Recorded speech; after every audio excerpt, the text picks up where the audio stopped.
Hello and welcome to Toron IAS. Now we will discuss the Carnatic Wars. War between two foreign powers on Indian soil, on Indian territory. Actually, the wars were not fought directly. Some battles were fought directly, but the wars were between Indian rulers, and the one was being supported by the French, and another was being supported by the Britishers. Okay, so they were proxy wars. We can call them the proxy wars, and these wars are very significant in the Indian history because they decided that who going to rule over India, which foreign power is going to rule over India, French or Britishers. Actually, what happened? Before that, I will discuss that this reason, this geographical thing about this. Okay, so it gives a little bit more interest. You get more interest into this war, that what is actually happening. So this area actually, we will discuss it. This area was Arcot province of Mughal. Actually, the when Aurangzeb led the Deccan campaign, he won this Deccan area, and he established actually you can say new Nawab. He had his governor here, but when he came to in 1722, when he came to Hyderabad and he established his Nizam Sahi, and the name of the Nizam was the Asaf Jah. Asaf Jah. The Nizam is the title. See, the name is the Asaf Jah. When he came to here, he had to fight a war with a local governor, Mughal governor, and but after winning and after establishing his Nizam Sahi, he actually remained loyal to the Mughal king, so that he didn't have to fight the wars against the Mughal power. Okay, so but he had to fight wars against the Marathas. Marathas were actually establishing their empire all over the India, and there was always skirmishes between the Marathas and the Nizam. And actually, the Marathas also had this Tanjore, this area. This area was under the Maratha king. Okay, Bhosles actually, and they had it way back from 1674. So, and Marathas held it almost for 180 years. So even now there are some Marathi speaking people, but the language is Tamilized. They have the Tamil accent. So that's why you can find the people, Marathi speaking people here in Tamil Nadu, because this area Tanjore was ruled by Marathi kings, Marathi Sardar for almost 180 years. Okay, so now this Orkot was being ruled by a Nawab. After actually Nizam Sahi, Nizam established his own Nawab here in Arcot. Okay, and this Arcot actually is the Coromandel coast, and it was called the Carnatic region by the Europeans. That's why uh, we have named actually these wars as the Carnatic Wars, because these wars were named by the Europeans. So these wars are the Carnatic Wars. So this is all about it, this geographical features of this. And one more few things also. This Madras, this was under the British Madras, and it was well fortified and was named as a Fort Saint Thome, and this is Pondicherry. Pondicherry was under the French people. Okay, so these names will come actually in next two wars, Second Carnatic War and the Third Carnatic War.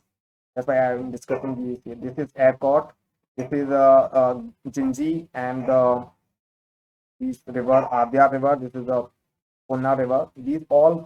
This is the Kaveri River. Okay, so these all names will come and we are discussing second and third war. Okay, so let's come back to the reason of the war. What happened actually? Why there was a war between the French and England? See, the Europeans now had the idea that the Mughal kingdom was disintegrating. So they wanted to catch on it. They wanted to establish their not only their trading empire, but also wanted to have territory here. Okay, so they knew that they had to fight among themselves. But the immediate cause was not that. Immediate cause was the English Navy seized the French ships in 1745 and threatened Pondicherry. Okay, so they provocated the French. The English provocated the French. And why did they do it? So actually, the origin of the war lies in Europe. There was a war for Austrian succession.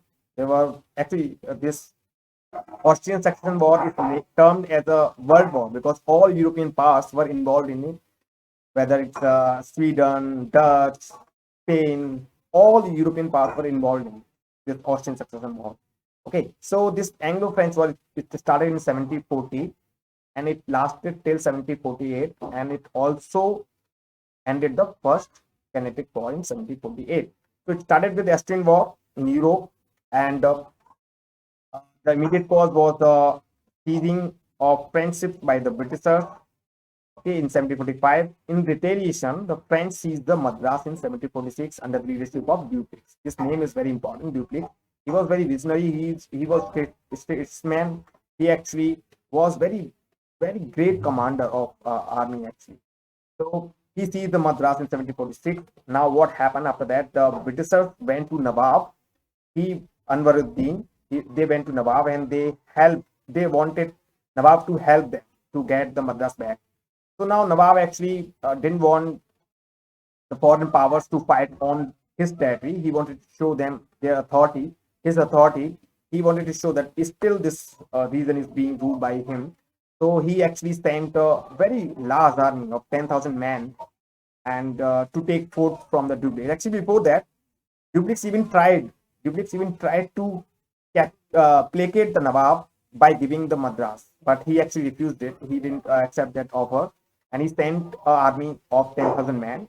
But this army was faced by just 300 French men and some 700 Indians. And you won't believe, just almost 1,000 people defeated the 10,000 man army. You know, just amazing. Just 1,000 people are defeating a 10,000 man army. So that's why this war is very significant. It lasted only for 2 years, but it is very significant in the sense that it led the all European powers to know about the vulnerability of the Indian armies and their strategies. Right now, they had this. You can compare it like the Taliban thing.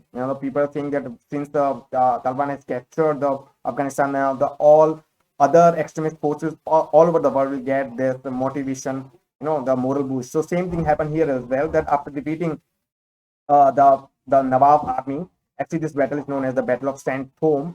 After defeating them, they came to know that okay, it's very easy to defeat the Indian rulers, not so difficult. And they were just waiting for Mughal Empire to disintegrate, and it actually happened. And the Britishers actually ruled all over India. Okay, so and in 1788 there was a Treaty of Aix-la-Chapelle. So there was treaty way back in I mean actually this treaty happened in the Europe, and it also ended here the war here in India. Okay, and actually, what happened after that? The Madras was given back to English, and the French got territories in Northern America and one territory in the France also. They got it back from the British. So this was the first Carnatic War, and the importance I just told you that the Britishers and the Europeans came to know about the vulnerabilities of Indian rulers, and after that, actually, the Dupleix planned this that he would actually intervene between the two rulers, and in return he will actually get some favors in like the commercial favors or the territorial favor. Okay, so that's the importance of this war, and then we will discuss the second Carnatic Wars. Till then, bye bye, thank you.